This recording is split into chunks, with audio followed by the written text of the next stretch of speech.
Assalamualaikum warahmatullahi wabarakatuh.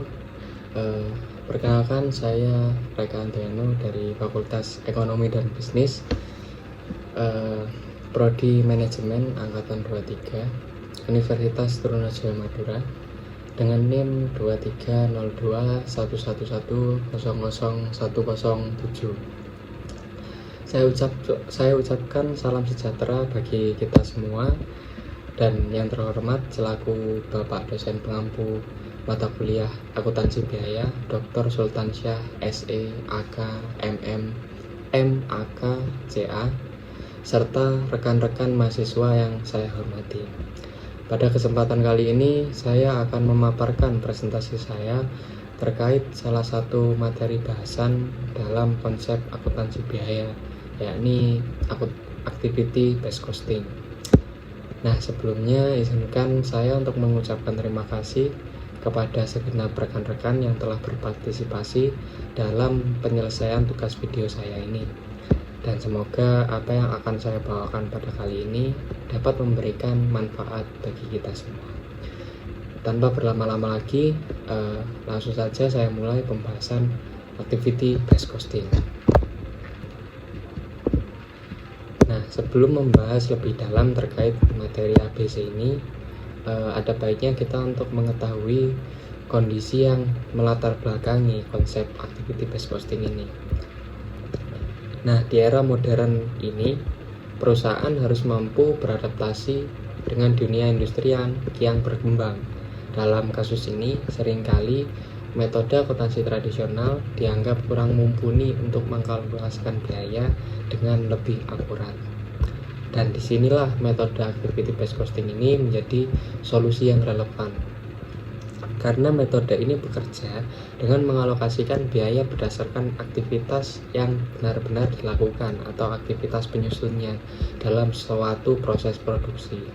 Dan dengan inilah ABC dapat dianggap sebagai perhitungan yang lebih tepat dan akurat, terutama pada sistem produksi yang lebih kompleks.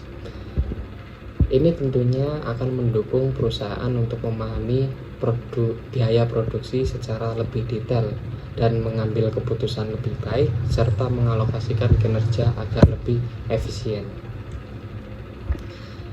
Lalu, pengertian.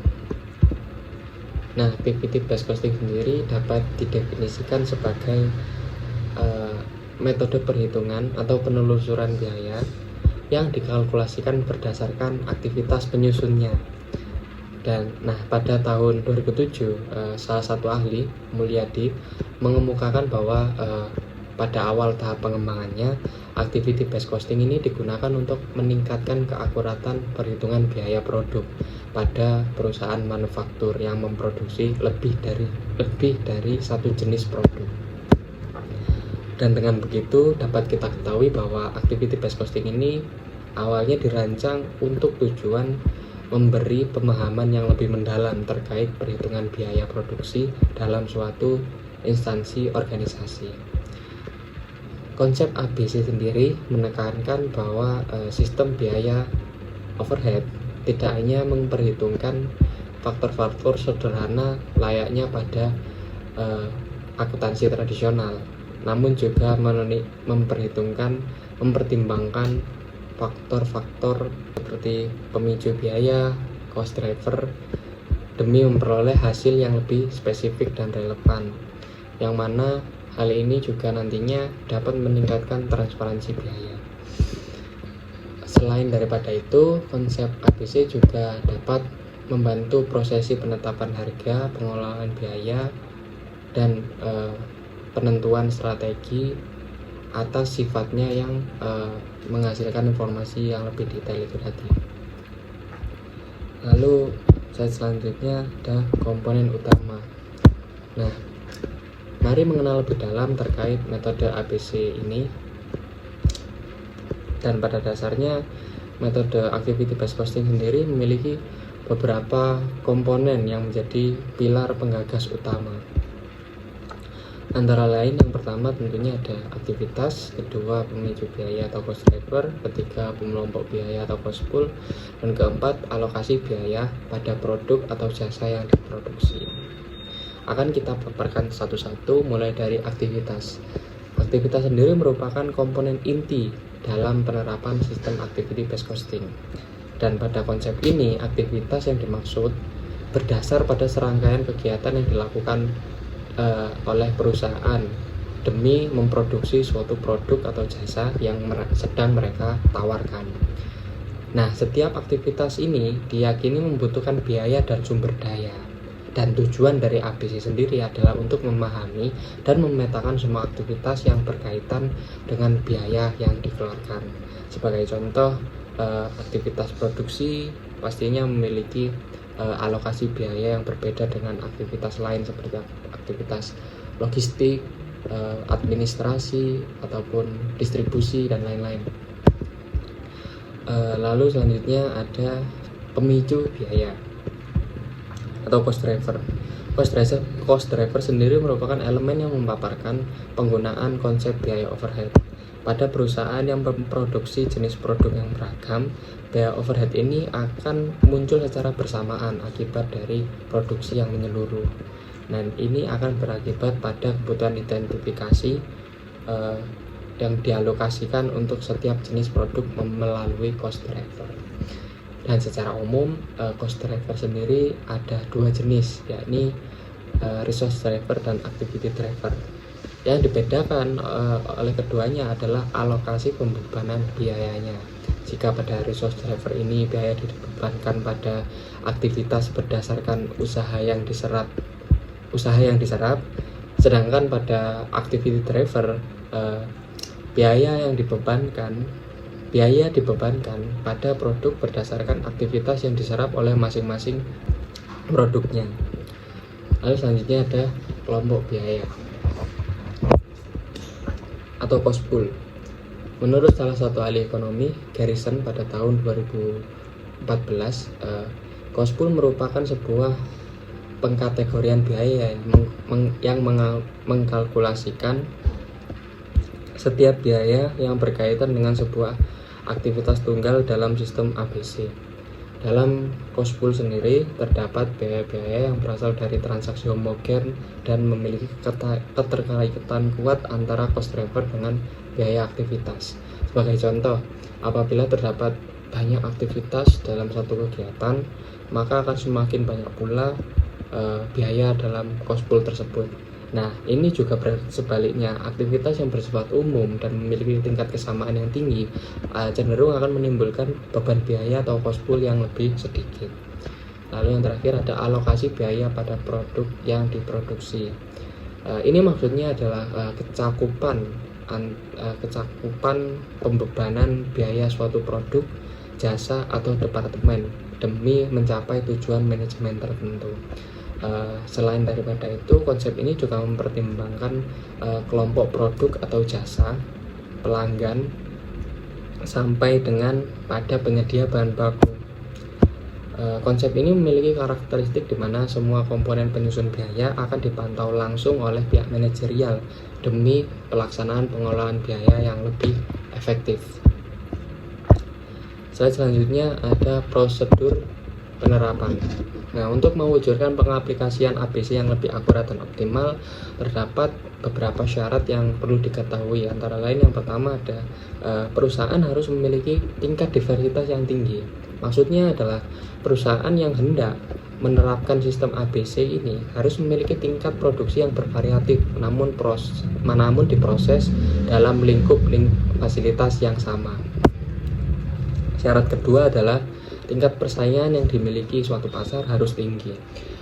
Tingkat persaingan yang kompetitif ini akan menjadi pendukung dalam perealisasian sistem ABC ini. Karena setiap organisasi atau perusahaan akan meningkatkan daya saing mereka demi mencakup pasar yang lebih luas. Nah, semakin luas jangkauan suatu pasar, maka semakin besar pula pengaruh sebuah informasi terhadap penentuan harga pokok yang dilakukan oleh pihak manajerial. Nah,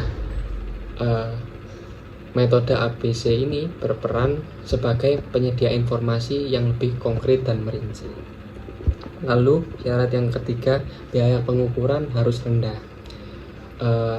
Syarat lain ini juga perlu diperhatikan demi mencapai penerapan ABC yang lebih optimal, karena biaya yang dikeluarkan untuk mendapatkan informasi harus tetap lebih rendah daripada manfaat yang akan diperoleh nantinya. Karena apabila biaya yang dikeluarkan lebih tinggi dari manfaat yang didapat, maka perusahaan akan berpotensi untuk mengalami kerugian. Dan slide selanjutnya, keenam, adalah perbedaan antara metode ABC dengan sistem akuntansi tradisional. Nah, dalam dunia akuntansi, pemilihan metode perhitungan yang tepat akan berdampak pada akurasi suatu biaya. Nah, hal ini juga merupakan hal yang vital, mengingat bahwa pihak perusahaan ini perlu mendapatkan data-data operasional sebagai pertimbangan mereka dalam mengambil suatu keputusan. Maka activity based costing ini termasuk dalam salah satu dari beragam metode yang sering dibandingkan penggunaannya dengan metode akuntansi tradisional. Mungkin karena secara umum masing-masing dari keduanya ini memiliki karakteristik yang berbeda, baik dari penerapannya, keunggulannya maupun kekurangannya. Namun tetap secara keseluruhan pemilihan metode antara kedua pendekatan ini memiliki peran yang signifikan dalam penentuan nasib perusahaan. Masing-masing dari pendekatan tersebut mempunyai karakteristik yang berbeda. Sebagai contoh, sistem activity based costing yang memiliki keandalan dalam penerapannya pada industri yang kompleks, sementara akuntansi tradisional yang memiliki kemudahan dalam penerapannya oleh pihak audit dan manajemen. Namun tetap terlepas dari keunggulan yang dimiliki, setiap pendekatan pasti juga memiliki kekurangannya masing-masing. Namun dengan pemahaman yang baik, perusahaan akan diyakini dapat mencapai suatu efisiensi dari setiap penerapan metodenya, baik menggunakan sistem akuntansi tradisional ataupun activity based costing. Slide selanjutnya ada kelebihan dan kekurangan dari activity based costing. Nah, setiap metode perhitungan tentu akan memiliki sifat dan karakteristik yang berbeda, seperti yang dijelaskan pada slide sebelumnya. Nah, hal ini mencakup atas kekurangan dan kelebihan yang dimiliki oleh masing-masing metode. Oleh karena itu, setiap metode akan dipertimbangkan dahulu sebelum nantinya akan diterapkan pada sebuah lingkup industri. Nah, beberapa kekurangan dan kelebihan metode ABC ini yang berhasil diidentifikasi antara lain keuntungan dari penerapan activity based costing adalah satu, metode ini menyajikan biaya yang lebih spesifik dan akurat, karena metode ini cenderung untuk mengakumulasikan perhitungan dengan mempertimbangkan aktivitas penyusunnya. Dan yang kedua, metode ini mampu membantu pihak manajerial perusahaan dalam menganalisa dan mengontrol biaya yang tidak berpengaruh pada proses pengambilan keputusan. Dan yang ketiga, metode ini mampu menganalisa aktivitas-aktivitas yang tidak berpengaruh pada peningkatan nilai tambah suatu produk yang sedang diproduksi tersebut.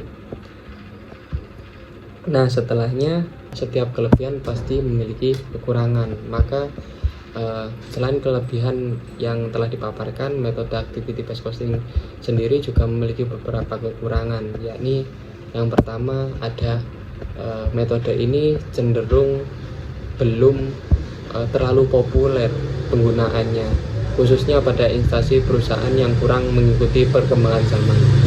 Dan kedua, dalam penerapan metode ini juga jumlah data yang kurang mumpuni akan menjadi penyebab sulitnya penerapan metode dalam lingkup industri yang lebih kecil, karena sifatnya yang cenderung menuntut untuk mempertimbangkan keragaman faktor produksi dengan memperhitungkan setiap aktivitas penyusunnya. Jadi metode ini dapat dikatakan kurang cocok untuk diterapkan pada industri secara skala kecil. Lalu kekurangan yang ketiga adalah metode ini mengalkulasikan biaya hanya dengan metode pembebanan biaya pada satu periode semata dan tidak memperhitungkan biaya pengeluaran jangka panjangnya atau long term payback expenses. Dan dengan ini sistem ABC dapat dikatakan kurang relevan apabila digunakan sebagai pedoman penyusun strategi manajerial. Nah, kesimpulannya, penerapan ABC ini memberikan manfaat signifikan bagi perusahaan, terutama dalam hal kontrol biaya dan efisiensi operasional.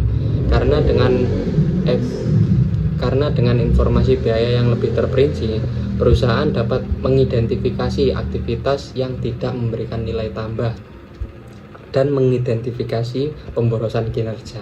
Selain itu, metode ini juga membantu perusahaan dalam menyusun harga jual yang lebih kompetitif karena biaya yang dihitung ini berdasar pada data yang lebih faktual, berdasar pada aktivitas penyusunnya. Namun di balik manfaatnya, metode ABC juga tentu memiliki keterbatasan dalam aplikasinya. Sebagai contoh, perusahaan yang memiliki skala produksi lebih kecil cenderung akan kesulitan untuk menerapkan metode ini karena kompleksitas sistemnya yang membutuhkan banyak data dan sumber daya untuk pengelolaan informasi ABC. Implementasi ABC juga tentu memerlukan investasi biaya dan investasi waktu dan biaya yang tidak sedikit, terutama untuk menyesuaikan dengan sistem yang ada. Namun meski begitu, ABC tetap dianggap sebagai metode yang lebih unggul dalam meningkatkan daya saing suatu perusahaan.